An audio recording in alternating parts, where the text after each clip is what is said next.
Péréchit, chapitre 39.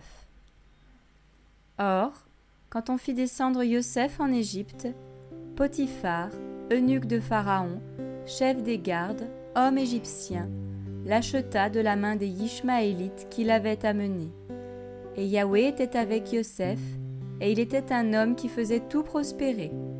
Il était dans la maison de son seigneur égyptien. Son seigneur vit que Yahweh était avec lui, et que Yahweh faisait prospérer entre ses mains tout ce qu'il faisait. C'est pourquoi Yosef trouva grâce aux yeux de son maître, qu'il employa à son service. Et son seigneur l'établit sur sa maison, et lui remit entre les mains tout ce qui lui appartenait.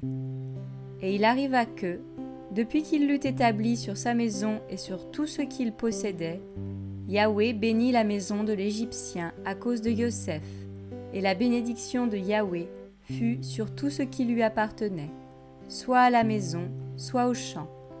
Il remit donc tout ce qui était à lui entre les mains de Yosef, et ne s'occupa plus de rien excepté de la nourriture qu'il mangeait.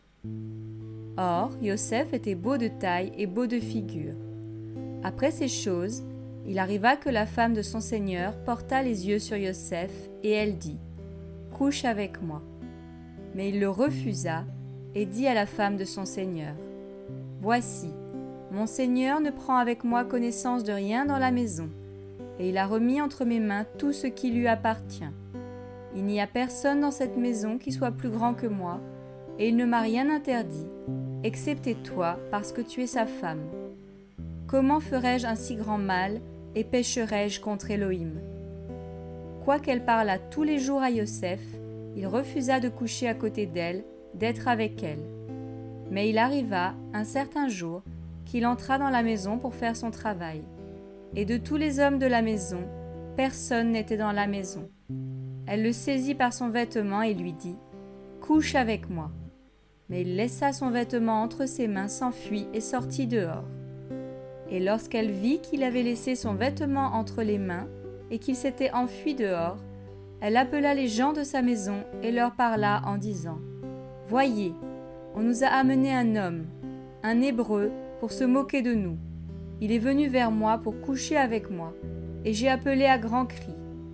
Et il est arrivé, quand il a entendu que j'élevais ma voix et que je criais, qu'il a laissé son vêtement à côté de moi et s'est enfui et est sorti dehors. » Et elle garda le vêtement de Yosef jusqu'à ce que son seigneur rentre à la maison.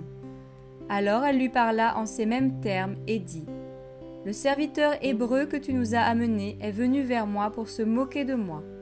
Mais comme j'ai élevé ma voix et que j'ai crié, il a laissé son vêtement à côté de moi et s'est enfui. » Et il arriva, dès que son seigneur entendit les paroles que lui disait sa femme, en ces termes : « Ton serviteur m'a fait ce que je t'ai dit », sa colère s'enflamma. Et le seigneur de Yosef le prit et le mit en prison, à l'endroit où les prisonniers du roi étaient enfermés. Il resta donc là, en prison. Mais Yahweh fut avec Yosef. Il étendit sa bonté sur lui et lui fit trouver grâce aux yeux du chef de la prison. Et le chef de la prison mit entre les mains de Yosef tous les prisonniers qui étaient dans la prison, et tout ce qu'il y avait à faire, il le faisait. Le chef de la prison ne prenait aucune connaissance de ce que Yosef avait en main, parce que Yahweh était avec lui, et Yahweh faisait prospérer tout ce qu'il faisait.